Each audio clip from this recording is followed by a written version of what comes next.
이러므로 우리에게 구름같이 둘러싼 허다한 증인들이 있으니 모든 무거운 것과 얽매이기 쉬운 죄를 벗어버리고 인내로서 우리 앞에 당한 경주를 가며 믿음의 주여 또 온전하게 하시는 이인 예수를 바라보자.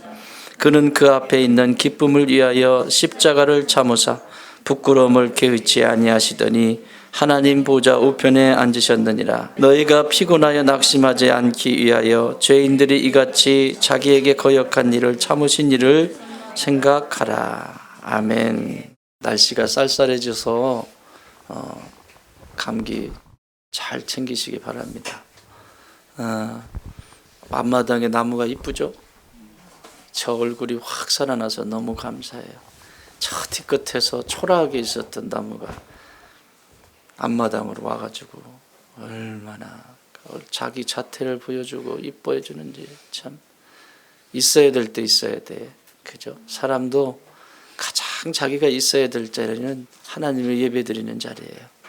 하나님을 영화롭게 하는 자리에 사람이 있을 때 사람이 아름다워요. 가장 아름다울 때예요. 참 자기 있어야 될 때가 얼마나 감사하고 예쁜지 모르겠습니다. 자, 오늘 다음 주부터 이제 대림절이 시작이 됩니다. 다음 주부터 대림절, 성탄절까지 앞에 넋주를 대림절 혹은 대강절, 예수님이 이 땅에 아기 예수로 오시는 것을 준비하는 그런 시간이라고 말할 수 있습니다. 교회력에서는. 그런데 매년 이 대림절 기간에는 우리가 기다리는 사람들 해서 1, 2, 3, 4, 4편의 말씀을 아무리 다른 것을 하다가도 이 4편을 꼭 나누었던 기억이 납니다. 그리고 이번 올해 역시도 똑같이 동일하게 그 말씀을 나눕니다. 기다리는 신부, 사람들이나 신부나 기다리는 신부로서의 성도의 그 위치가 어디에 있어야 되는지. 여러분, 우리가 기다리는 것은 산타클로스를 기다리는 게 아니에요. 캐롤이 울려 퍼지고 세상에 먼저 와 있는 그 크리스마스를 기다리는 것이 아니라 우리가 기다려야 되는 예수는 아기 예수가 아닙니다. 더 이상 그 아기 예수가 아니라 다시 오실 예수님, 이 땅에 다시 오실 예수님을 기다리는 성도이어야 합니다. 그래서 우리가 맞이하는 성탄의 의미는 이미 이 땅에 오셔서 아기 예수로 오셔서 온 인류의 구원을 완성하시고 부활 승천하신 그 주님께서 말씀하신 것처럼 다시 이 땅에 내 신부들을 데리러 오시겠다라고 하는 그 약속을 기억하면서 우리가 이 성탄을 준비하면서 다시 오실 예수님, 재림하실 예수님을 맞이할 준비를 해야 합니다. 사실은 이 준비는 늘 하고 있어야 돼요. 우리의 삶 전체이어야 합니다. 오늘이 마지막이다. 지금이 마지막이다.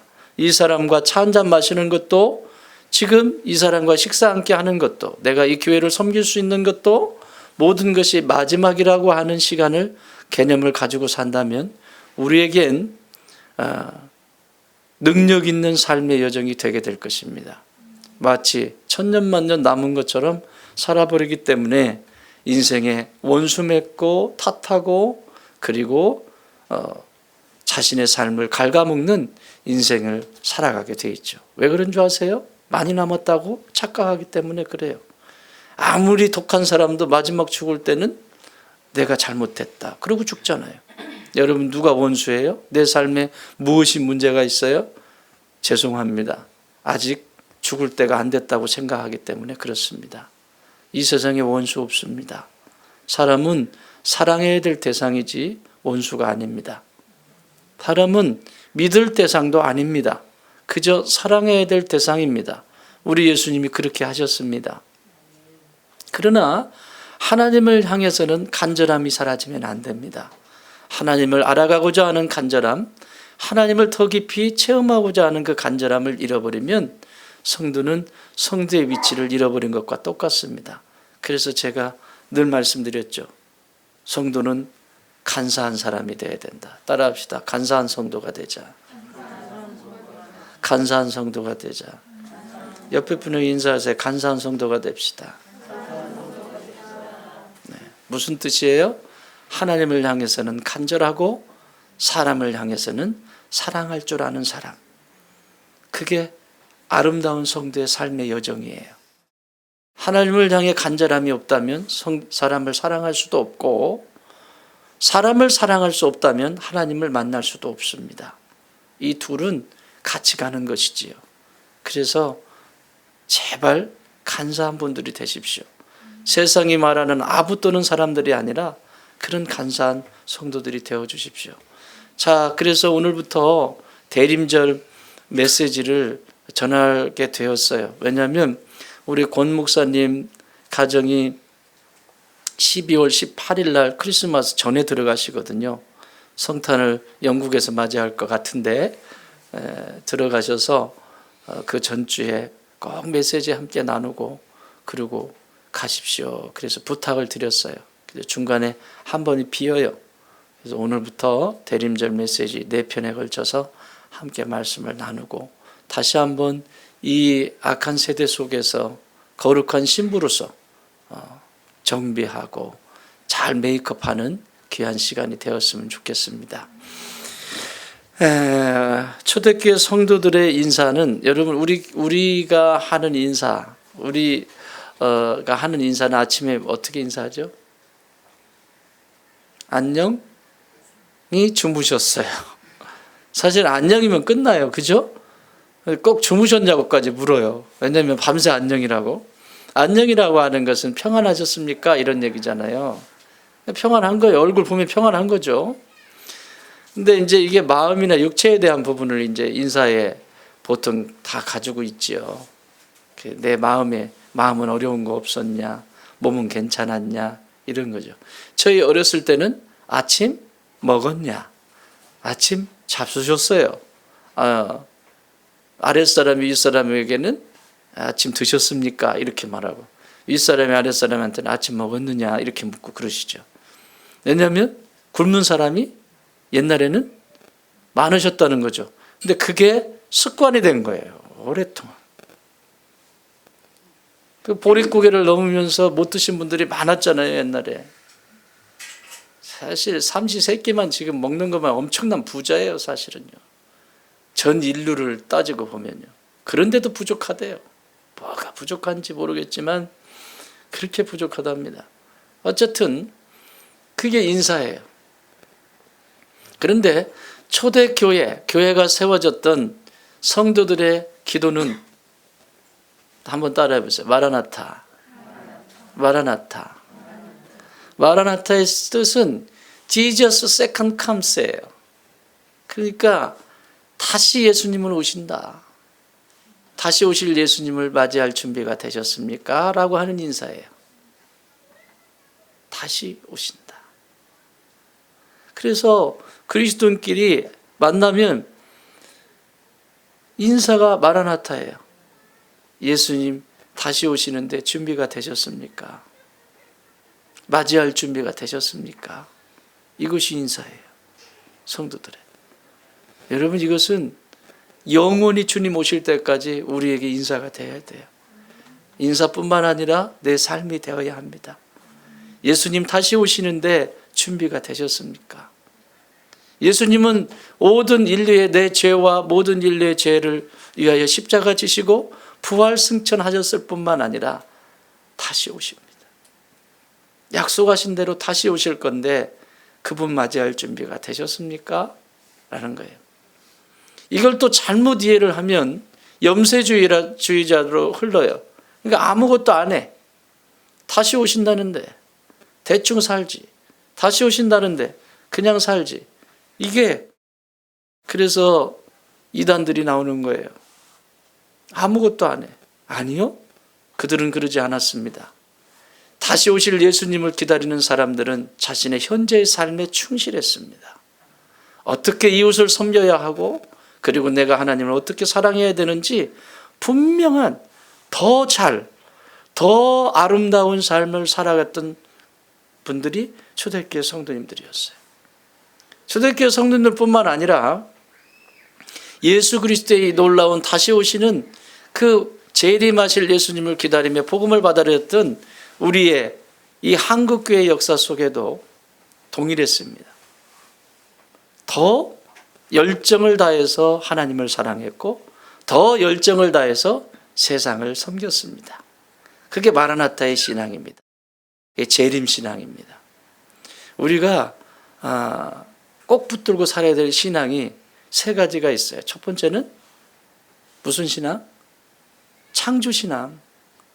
하나님이 천지를 창조하셨다라고 하는 창조 신앙이에요. 하나님이 나를 창조하셨다. 세상을 창조하셨다. 우리 가정을 창조하셨다.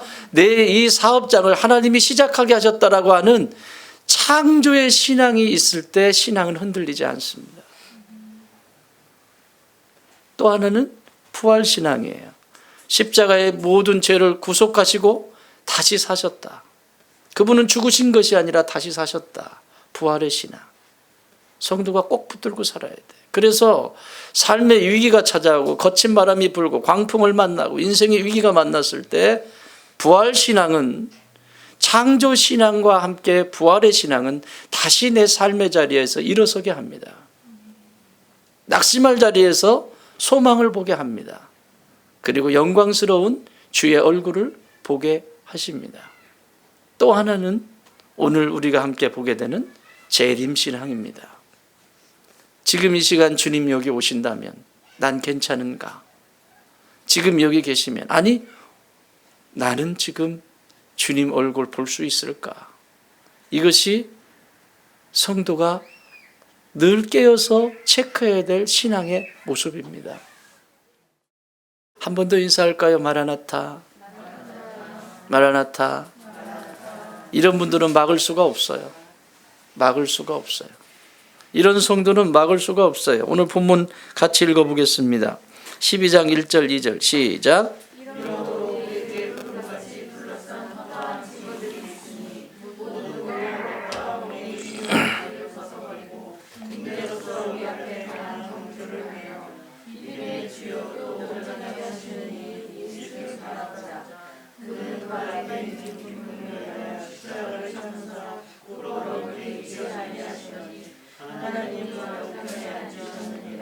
누구를 바라보자? 예수를 바라보자. 믿음의 시작이고 온전함의 시작이신 예수님을 바라봐라. 우리가 지금 기다리면서 이분을 바라보는 거예요. 여러분, 이 히브리서는 말 그대로 히브리잖아요. 히브리인. 그 히브리인들을 위해서 썼는데 그 히브리인 중에서 무슨 히브리인이냐면 원래 히브리인으로서 유대교에 있어 메시아를 기다리는 유대인들이 십자가에서 죽으시고 부활 승천하신 분이 메시아라고 믿었던 초대 유대인 가운데의 기독교인들이에요. 이방인이 아니고 유대인들이 예수님을 믿게 된 거예요. 이분이 메시아다. 이분이야말로 메시아다. 그런데 점점 여러분 이 시대에 유대교에서 기독교로 종교를 개종한다라고 하는 것은 삶의 기반을 다 잃어버리는 거예요. 중요한 일들을 할 수가 없어요. 그냥 끽해야 박스 주워가지고 밤 새끼 먹는 이런 거 해야 되는 거예요. 아니면 흩어져가지고 어디 이민을 가든지. 그 생활의 반경 속에서는 계속해서 규제가 들어오고 핍박이 들어옵니다. 그러니 이 유대인들 중에 예수를 믿고 기독교인이 됐던, 이때 뭐 기독교가 아니죠. 그냥 또 다른 종교인데 메시아, 이분이 메시아라고 하고 믿고 따르는 사람들이죠. 이 핍박을 피해서 편안한 인생을 살려고 다시 유대교로 돌아가려고 하는 사람들이 많아지기 시작한 거예요. 여러분, 오늘날은 안 그래요? 예수 믿는 것이 참 내 영혼은 기쁘고 내 안에 충만한 은혜가 있지만 어떤 데 내 삶을 돌아보면 내가 왜 교회를 가야 되는지, 이 교회 갈 시간 있으면 이걸 하지 왜 교회를 가 하면서 혼란스러워하고 교회를 찾지 않고 주님의 전을 찾지 않는 일들이 비일비재하잖아요. 그죠? 근데 이 시대는 생계와 관련이 있대요. 죽고 사는 문제예요. 죽고 사는 문제. 오늘날처럼 일자리가 많은 게 아니라고요. 아니 목숨까지 위협을 순교의 자리까지 가게 되고 이런 예수를 내가 왜 믿고 따라야 되는데 라고 하는 흔들림이 있기 시작합니다. 이런 사람들을 위해서 히브리서 기자가 이 예수님은 모든 인류의 구원자일 뿐만 아니라 모든 것 가운데 뛰어난 분이시다라고 하는 우월에 대해서 기록해서 히브리인들에게, 이 유대인들에게 편지를 보낸 거예요. 그러니까 쉽게 말하면 딴 생각하지 마라. 생각 속에 다른 것 들어오고 다른 것 들어오기 시작하면 이 예수님을 볼 수가 없다. 그 본문 중에 오늘 12장 1절 2절 말씀은 믿음의 시작일 뿐만 아니라 시조일 뿐만 아니라 온전하게 하시는 예수님을 바라봐라. 그런데 그 예수님을 어떻게 바라봐야 되는지를 설명해 주고 있어요. 그 첫 번째는 여기 1절에 보면 이러므로 우리에게 구름같이 둘러싼 허다한 증인들이 있다. 무슨 증인? 허다한 증인. 1차적으로는 이 허다한 증인은 바로 앞장에 있는 11장의 믿음장이라고 하는데 최초의 순교자인 최초의 죽음을 맛본 아벨, 가인이 죽이죠.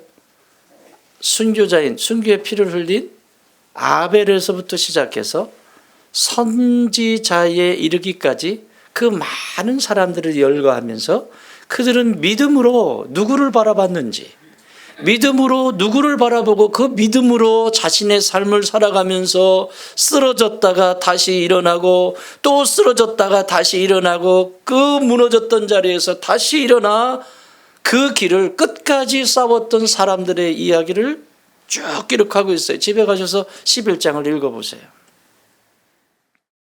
그분들이 오늘 예수님을 바라보고 신랑 되신 예수님을 바라보고 나가는 모든 성도들의 증인이다 라고 말해요.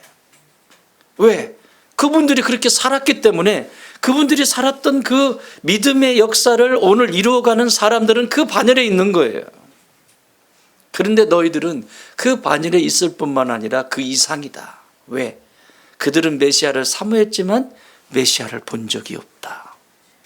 그러나 너희들은 똑똑히 보지 않았냐?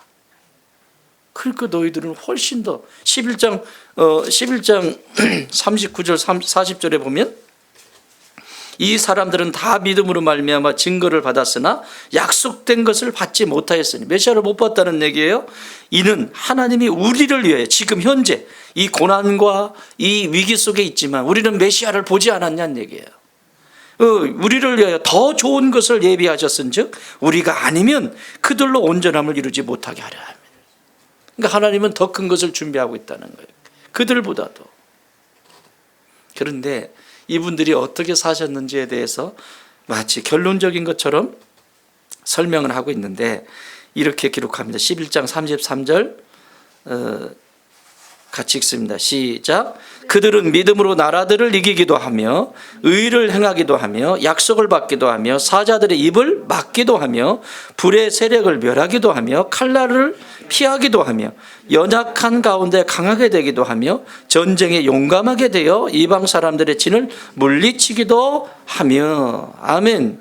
33절에서 34절 35절 전반절까지는 하나님을 바라보면서 믿음 가운데 살면서 이기는 삶의 터에서 이기는 모습을 설명해 주고 있어요.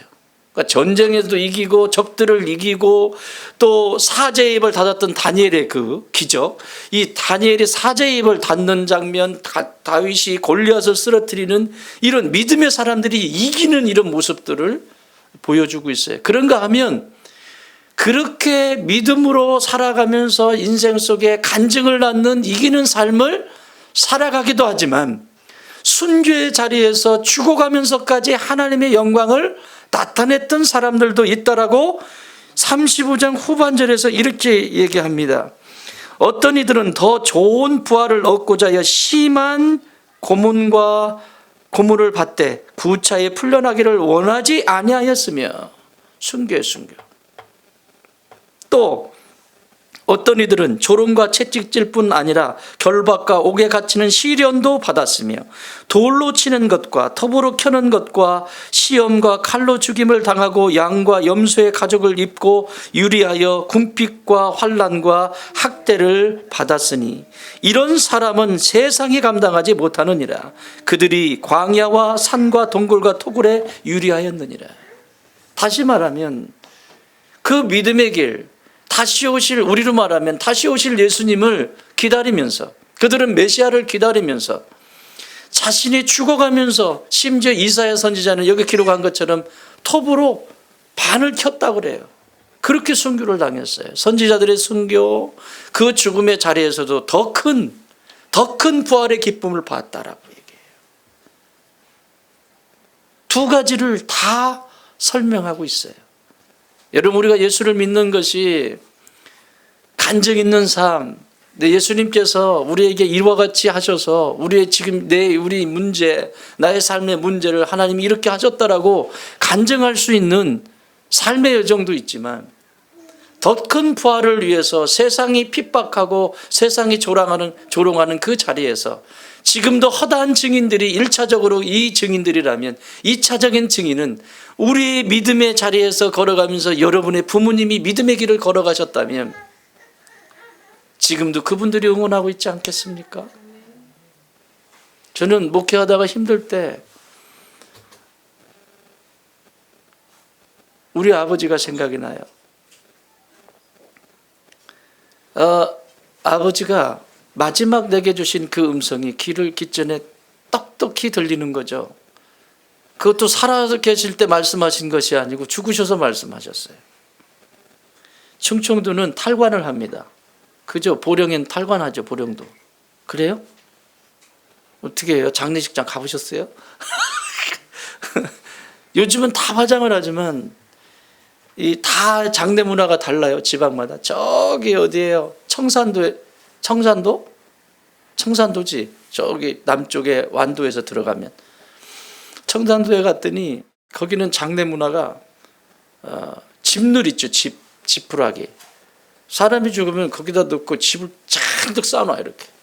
그리고 한 1년 있다 꺼내서 다시 장례를 지내요. 이런 문화예요. 그 중간 보면 중간중간 집늘이 있는 거예요. 장례 문화가 다 다르지만 충청도는 관에서 시신만 이제 꺼내는 거죠. 죽음만 꺼내서 그대로 앉지. 관을 안 써요. 빨리 땅으로 돌아가라는 의미죠. 그런데 그날 얼마나 울었는지 몰라요, 제가. 살아상전에 하신 말씀보다 더 강력한 메시지를 무릎을 꿇었고 하염없이 땅바닥을 치면서 울었습니다. 우리 큰아이가 뱃속에 있을 때니까, 엄마 뱃속에 있을 때니까 제가 그때 이제 신학을 시작하고 주의 중의 길을 이제 접어든 시기예요. 탈관이 이렇게 이루어져서 이렇게 이 앞에 끈, 뒤에 끈 해서 양쪽에 4사람이서 이렇게 들어서 이렇게 앉힙니다. 그때 하늘에서 강력한 메시지가 들리는 거죠. 아버지의 음성으로. 내 사랑하는 아빠의 말로. 내 사랑하는 아들아, 나는 이 세상에 네가 세상 사람들이 알아보는 유명한 목사가 되기를 원치 않는다.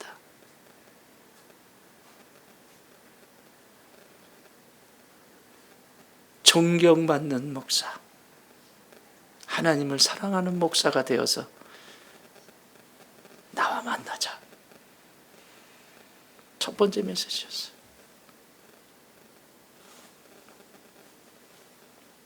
두 번째 메시지, 내 큰형수, 큰형님이 먼저 돌아가셨거든요. 내 큰 형수 누가 돌아보지 않아도 자주 돌아보고 자주 챙기거라. 두 마디예요. 땅바닥을 치면서 떼굴떼굴 구르면서 울었어요. 그랬더니 주변에 있는 분들이 얼마나 아빠를 사랑했으면 저렇게 막내가 저렇게까지 그럴까. 다른 사람들은 몰라요.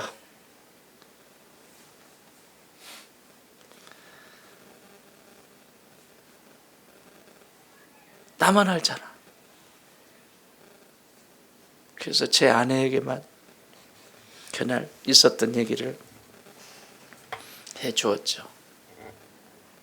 사랑하는 여러분, 이 세상엔 수없이 힘든 일들이 있지만 1차적으로는 우리의 믿음의 선진들이 이 신앙의 길을 걸어가면서 우리를 응원하고 있고, 2차적으로는 여러분 삶 속에 관계했던 믿음의 선배들, 그것이 여러분의 부모님이든, 그래서 여러분이 믿음의 길을 걸어가면서 하나님만 사랑하고 예수 그리스도만 사랑하고 세상을 사랑할 줄 아는 선배님들이 되어주셔야 됩니다.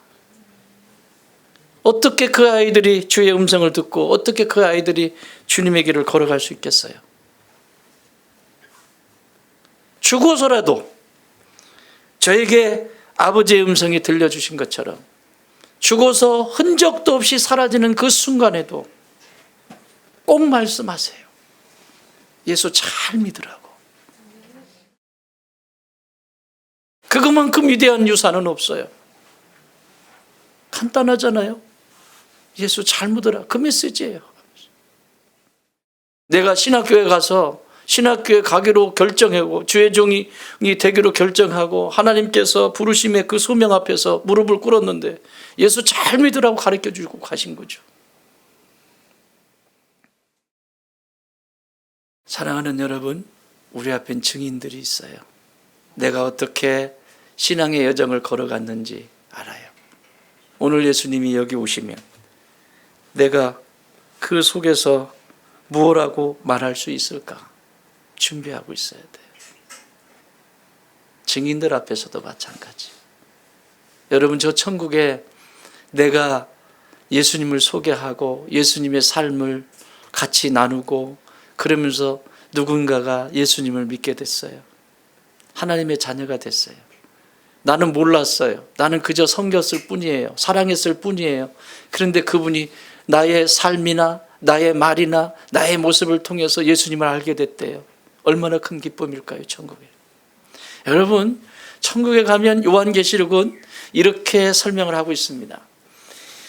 보좌가 있습니다. 어린 양 예수 그리스도의 보좌, 성삼위일체가 계신 하나님의 보좌가 있습니다. 그리고 그 보좌 앞에 바로 옆에 네 생물이 있습니다. 여러분, 이 네 생물은 천사장을 얘기하는 거예요. 천사장. 루시퍼, 라틴어로 루시퍼는 계명성이거든요. 그 타락해서 하나님과 견주어서 사탄이 된 거 아니에요? 그런데 이 천사장, 네 천사장이 계속 에스겔서에도 나오잖아요. 계속 네 생물이 천사장들이에요. 미카엘이 있을 거고 가브리엘이 있을 거고 천사장들이라고 그래요. 천사장. 이 천사장들이 하나님 보좌를 다 보필하고 있습니다. 하나님이 말씀하시면 그 말씀을 그대로 세상에 여러분이 기도할 때 그 기도의 그 메시지를 부지런히 나르는 존재들이라고요. 그림을 그려보세요. 요한계시록의 그림이 그렇게 돼 있다고요. 그 다음 서열이죠. 그 다음 서열엔 24장로, 구약의 12지파, 신약의 12제자, 24장로들이 쫙 경배하고 있습니다. 그리고 그 다음 서열에 누가 있겠습니까?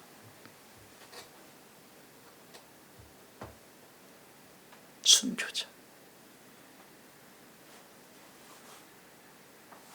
순교는 아무거나 하는 게 아니에요.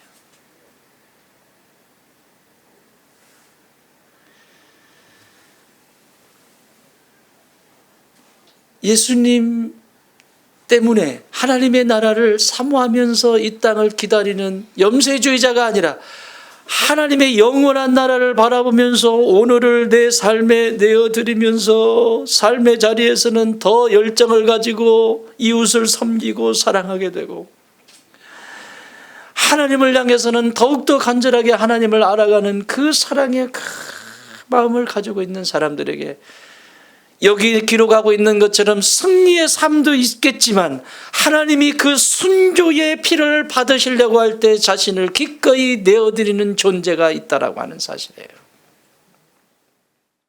여러분, 이 땅의 교회는 순교의 역사입니다.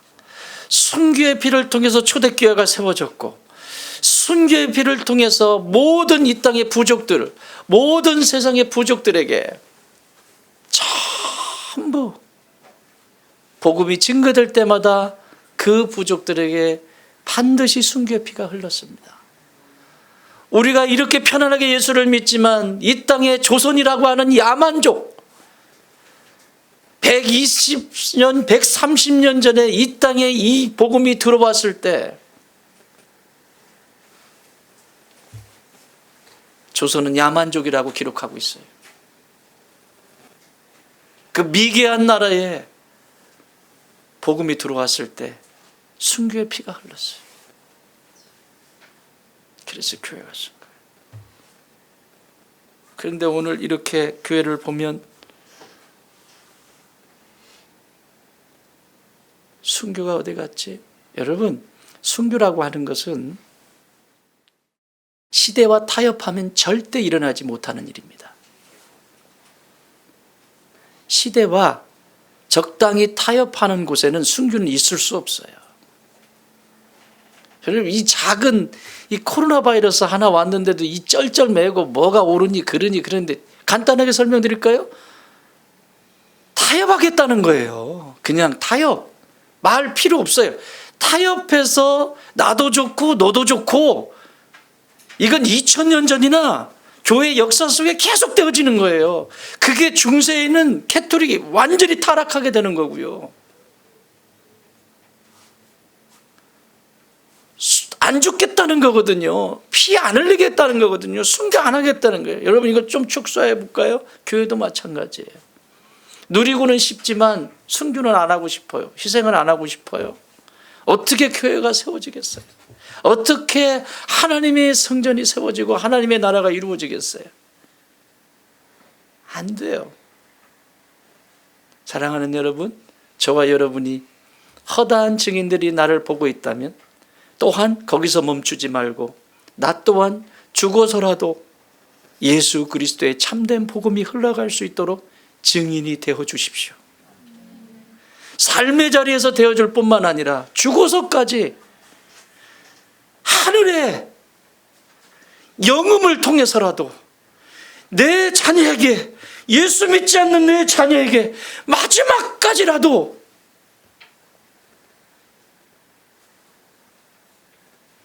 예수님을 소개할 수 있는, 자랑할 수 있는 믿음의 백성들이 되어 주십시오. 또한 뭐라고 말씀하냐면, 허다한 증인들이 있으면서 예수님을 바라본다고 하는 것은 모든 무거운 것과 얽매이 쉬운 죄를 뭐하고? 벗어버리고. 죄를 벗어버리고. 여러분, 죄는 무겁게 한대요. 여기 모든 무거운 것, 또 얽매이게 한대요. 여러분, 죄라고 하는 것은 하나님을 거역하는 인생의 죄의 문제는 항상 무겁습니다. 가볍지 않습니다. 하나님 반대편에 서면 인생은 무거워지게 되어 있어요. 그리고 매여있게 되어 있어요. 매이게 되어 있다니까요. 무겁고 매이게 되어 있어요. 계속해서 벗어나지 못하는 거죠. 신랑 대신 예수님을 기다리는데 왜 무겁게 될까? 죄 때문에. 여러분, 죄에 대해서 이야기를 하면 기분 나쁘죠? 근데 여러분, 성도에게 있어서 죄의 문제를 다루지 않으면 죄는 매일 날마다 토해내고 토해내도 또 그 죄의 뿌리가 거기서 움직이고, 회개하고. 근데 오늘 이 시대는 죄에 대해서 말하지 않아요. 왜? 늘 말씀드리죠. 잘하고 있는 것에 대해서 이야기를 하면 그 사람은 찔림이 없다고. 예를 들면 헌금 생활을 잘해, 교회 생활을 잘해. 그런 사람은 그 얘기를 해도 찔릴까 안 찔릴까? 안 찔려요. 그런데 그렇게 하지 못하는 사람은 교회 생활 이야기하고 헌금 얘기하면 찔리거든요. 찔리니까 목사가 뭐 한다고? 돈 좋아한다고. 그래요, 나 돈 좋아해요. 돈 좋아한다고. 지는 돈 없이 집에서 살아요? 그래, 좋아한다고 해요. 이건 내가 못하고 있다는 얘기거든요. 죄도 마찬가지입니다. 내가 죄와 싸우되, 사도 바울이 말씀한 것처럼 죄와 싸우되 피 흘리기까지 싸우는 사람에게는 죄의 이야기를 할 때마다 오열을 하며 눈물을 흘리면서 어떻게 해야 되냐고 하나님 앞에 다시 한번 묻고 어떻게 돌아서야 되냐고 그 안에서 회개의 역사가 일어나죠. 그런데 이 죄에 대해서 무감각해져 버린, 그냥 나에게만 유익을 주는 그런 상태에 살아가게 되면 죄가 싫어요. 죄에 대해서 말하는 게 싫어요. 그런데 그게 살 길이거든요. 그 죄의 문제가 해결이 돼야만 되거든요. 돈 좋아하시죠? 돈은 뭐래요? 디모데전서 6장 10절에 보면 돈은 사랑함이 뭐라고? 일만하게? 죄의 뿌리다, 뿌리. 돈 싫어하는 사람이 누가 있어요? 그 돈이면 얼마나 많은 것들을 할 수 있는데, 선교제 교회도 지어줄 수 있고, 저희처럼 지금 이렇게 힘든데 금방 세워져 버리지. 교회도 아무 걱정 없이. 이게 힘이에요. 힘. 세상이 주는 힘. 그런데 그 돈을 사랑하면 안 된다고. 돈이 필요 없는 것이 아니라 돈을 사랑하면 안 된다고. 착각하지 마세요. 돈이 필요한 게 아니라 돈을 사랑하는 게 죄의 뿌리라고. 예수님만 사랑해야 되는데, 예수님의 그 삶의 자리에서 배우고 싶고 닮고 싶고 그분을 보면서 가야 되는데, 돈을 사랑하기 때문에 문제가 죄의 뿌리가 되는 거예요. 예수 믿는 사람들 중에 돈에 무관심한 사람들이 있어요. 이것도 잘못된 거예요. 돈이 필요하잖아요. 그러면 열심히 돈을 벌어야죠. 돈이 필요 없어요? 믿음이 승승장구하면 돈은 필요 없는 거예요? 잘못된 신앙이에요. 그건 염세주의자예요. 염세주의자. 마치 마라나타 재림신앙을 가지고 그냥 크게 하지 않아도 예수님 언제 오실지 모르는데 밥 3끼만 먹고 그러고 살다 가면 되지. 염세주의자. 아니요. 내가 움직일 수 있고 일할 수 있고, 그렇죠? 내가 재능이 있고 능력이 있으면 열심을 다해야죠. 그것으로 이웃을 섬기고 그것으로 하나님 나라를 확장해가고 하나님의 영광을 위해서 쓰셔야죠. 하나님이 우리의 예수님을 신랑 대신 예수님을 기다리는 신부로서 죄의 문제를 해결하는 거예요. 날마다. 그 죄에 대해서 민감하지 않으면 성도는 신앙이 성장할 수가 없습니다. 성장할 수가 없어요. 저희 총회에 지금까지 많은 총회장님들이 배출이 됐잖아요. 원래 현직에 계시는 총회장님들도 존경스럽습니다. 모르겠지만, 예수님도 그렇게 생각하실지 모르겠지만 서서히 뭔가 변화가 일어났죠. 그 옛날에 우리의 선배 목사님들은 그렇게 사시지 않았거든요. 50회기, 지금 저희가 100회기가 넘어섰죠. 100 몇 회인가 모르겠네. 이번에 몇 회였지? 대한예수교 장로회 총회가 세워진 것이 100년이 넘었는데, 그 중에서 여러분 잘 아시는 한경진 목사님은 60회기의 총회장님이 되셨어요. 그 옛날의 총회장님들은 그 영혼이 보통 맑으신 것이 아니었습니다. 특히 50회기, 여러분 잘 아시진 못하겠지만 김세진 목사님이라고, 이분은 총회장님, 50회기 총회장님이셨는데, 이분이 어느 날 총회장이셨는데 냉면집에 와서 설교를 하는데 그 얘기를 하는 거예요. 자기 얘기를 하는 거예요. 냉면집에 가서 냉면을 먹고 나면 뭘 딱 계산하고 뭘 하나 물고 나오죠? 예? 여러분 식당 가면 뭐 하나 물고 나와요? 이쑤시개. 젊은 것들은 모르시는군요. 젊은 것들이시라 모르시는군요. 이쑤시개 하나. 수진 집사님 그렇게 웃으면 어떡해. 나는 안다 그렇게 웃으면 어떡해. 내가 이쑤시개를 그날 막 드시고 한 움큼 져가지고 온 거예요. 한 움큼, 그냥 이렇게 한 움큼 져가지고. 근데 기도하는데 세상에, 너 왜 그거 필요도 없는데 한 움큼씩이나 쥐어가지고 왔니? 하면서 양심의 소리가 성령께서 계속 말씀하시는 거죠. 필요도 없는데 왜 그걸 한 움큼씩 쥐고 왔니? 그래서 그 이튿날 가가지고 그 주인장한테 가서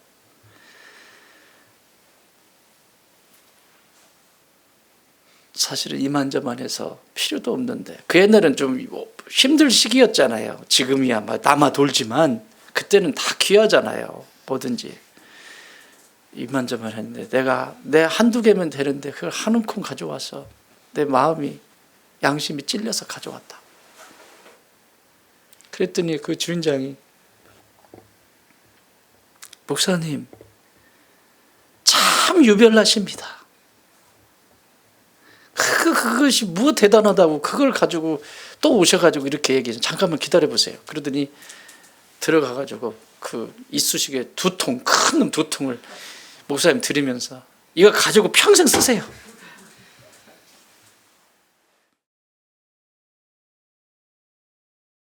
여러분, 사람들이 나를 어떻게 대하느냐는 중요하지 않습니다.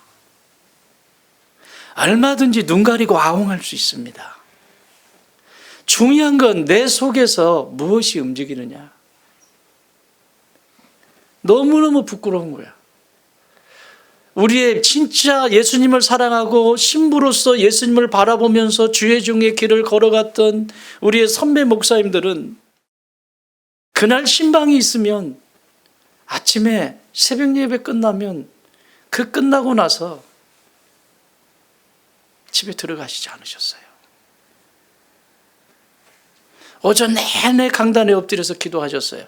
누가 수술을 하거나, 우리 민찬이 어저께 수술했는데 수술을 하거나, 누가 뭔 교회 지체들의 어려움이 있으면 오전 내내 엎드려, 심지어는 금식하면서 기도하셨다고. 근데 저는 그렇지가 않더라고요.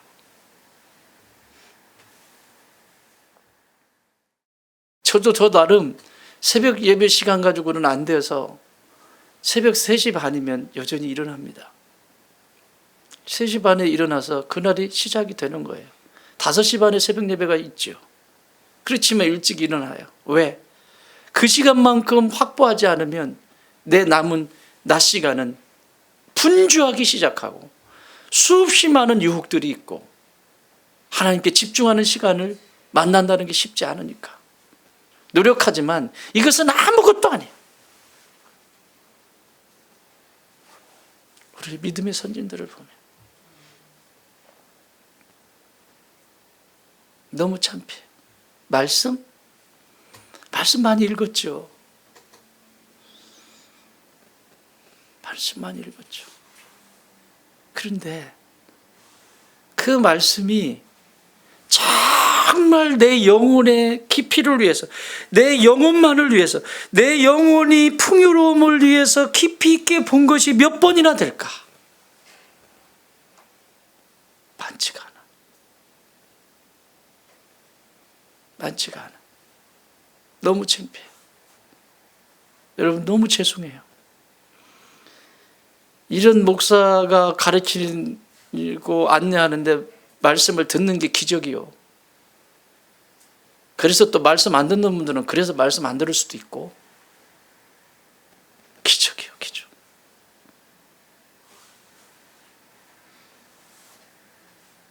어떻게 예수님을 사랑하고 예수님의 제자로서의 길을 걸어가고 그분의 뜻을 받들어서 이 땅 가운데 실현해 나가는 통로로 쓰임받는 내 자신이 김세진 목사님처럼 죄와 싸우되 피 흘리기까지 싸우지 않는 내 모습이 그대로 드러나는 것이고, 이쑤시개 하나 가지고도 가슴이 아프고 마음속에 영혼 속에 떨림이 있어야 되는데 당연한 것처럼 남들도 그래, 다른 목사님들도 그래, 다른 교회도 그래. 그런데 하나님은 그게 중요하지 않더라고요. 그분은 그분의 몫이 있는 거예요. 다른 사람 함부로 판단하지 마세요. 그분은 그 사람이 하나님을 구세주로, 예수 그리스도 구세주를 믿고 하나님 아버지를 믿고 살아간다면 그 사람 몫이 있어요. 언젠가 어떤 시간들을 통해서 깨닫게 하실 거예요. 함부로 정죄하지 마세요.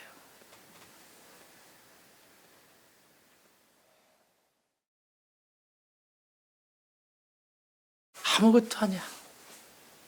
그래서 하나님 앞에 너무너무 죄송해서, 글쎄요, 얼만큼의 내 삶을 남겨두셨을지 모르겠지만 하나님 다시 시작. 여러분한테 제가 뭐라고 그랬어요? 여러분 나이만큼 성경 읽고 가십시오 그랬잖아요. 1년에 한 번씩만 읽으면 되는데 나이만큼 읽고 가세요 그랬는데 제 안에는 얼마나 당당함이 있었겠어요? 그동안에 보았던 것이 있으니까 나는 그래도 쉬운 4번은 대충 이렇게 보았을 것 같다. 조금만, 또 안 됐어도 조금만 더 보면 더 볼 수 있겠다. 제 안에 얄팍한 자신감? 아니야. 내가 그분을 맞이할 때 진짜가 뭘까? 라고 다시 한번 바라보면 다시 시작하면 되지. 그래서 다시 시작하기로 했어요. 지금부터 시작하면 지금은 쉬운 4번이지만 한 살씩 더 갈 거니까, 그지? 응? 1년에 6번을 하나님 말씀 앞에 집중한다고 하면 길을 갈 때도 읽어야 될 것이고, 앉을 때도 읽어야 될 것이고, 틈날 때마다 읽어야 될 것이고, 1년에 6번을 읽는다고 하면 한 10년이면 읽지 않겠어요? 그죠? 다시 시작하기로 했어요. 이렇게 말씀을 드리는 이유는 나 혼자 하나님하고 이야기하면 거기서 끝이잖아. 얼마든지 교묘하게 빠져나간다. 그런데 여러분이 결단한 것을 사람들에게 이야기를 하면 그것은 약속한 거기 때문에 지켜나가야 돼요. 지 혼자 알고 있는 건 이렇게 죄도 많고 문제도 많은 이 사람이 이 교회 담임 목사로 있는 게 부끄럽기도 하고, 또 위기고 어려움 속에서 가는 것이 참, 여러분 그럼에도 불구하고 그렇게 순종해 주시고 따라와 주신 여러분들은 저보다도 훨씬 더 신앙이 깊으신 분들이고, 그리고 예수님을 사랑하는 분들이다. 사랑하는 여러분, 죄와 싸우되 피 흘리기까지 싸우셔야 합니다. 죄는 적당히 타협하는 것이 아닙니다. 그것이 작게라도 드러났으면 미워하는 감정이든 싫어하는 것이든 하나님이 싫어하는 것들이 드러나면 다 내어드리세요. 예수님의 보혈로 다시 한번 정결케 되어지고 서세요. 믿음의 선한 싸움을 싸우세요.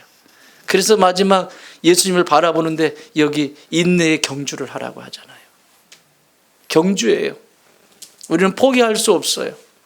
예수님 오시는 그날까지 포기할 수 없어요. 언제 오실지 몰라요. 그렇지만 오늘 마지막, 오늘 주님이 오셔도 내가 다시 설 수 있는, 하나님 앞에 설 때 부끄러움이 없는 그 모습으로 설 수 있도록 오늘 그분과 늘 소통해야 돼요. 마태복음 25장에 보면 3가지의 비유가 있는데 그 중에 열처녀의 비유가 나옵니다. 5명은 미련한 처녀, 5명은 지혜로운 처녀, 슬기로운 처녀. 그 미련하고 지혜로운 거의 차이가 기름을 준비했느냐 준비하지 않았느냐예요. 등은 다 있었고 다 잠들었어요. 지혜로운 사람도 잠들었고 미련한 사람도 잠들었어요. 그런데 차이가 뭐예요? 기름을 준비했어요. 기름은, 등은 말씀을 상징하는 것이고 기름은 성령을 상징해요.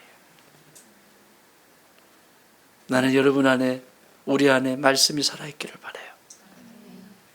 그 말씀을 붙들고 인내함으로 성령의 조명을 받아 그 능력으로 믿음의 경주를 끝까지 하셔서 주님 내 앞에 계실 때, 거기 계실 때 우리 인생이 여기서 시작돼 저 끝에 나를 기다리시는, 나의 삶을 기다리시는 그 주님을 바라보면서 우리는 거기로 가는 거예요.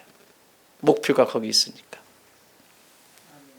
오늘 여기 바라본다라고 하는 원어적인 의미는요, 이런 의미예요.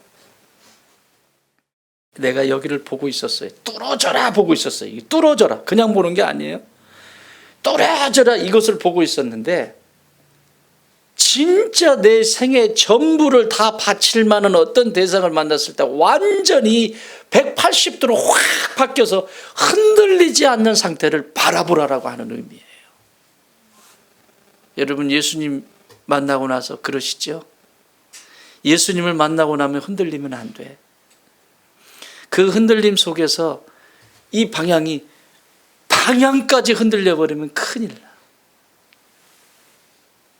내가 흔들흔들 이럴 수 있지만 그 방향은 놓치면 안 돼요. 사랑하는 여러분, 저처럼 연약한 성도의 길을 걷지 마시고 여러분에게 주신 삶의 자리에서 더욱더 진실하게, 신실하게 하나님의 나라와 영광을 위해서, 그리고 거룩한 신부로 이 땅을 살아가면서 신랑이 다시 오시는 날 머리는 떡이 돼 있고 얼굴은 연탄재가 잔뜩 묻어있는 신부의 모습이 아니라 다시 뵈는 그날에 잘 정결하게 준비되어진 신랑을 맞이할 준비가 되어져 있는 저와 여러분이 되기를 주님의 이름으로 축원합니다.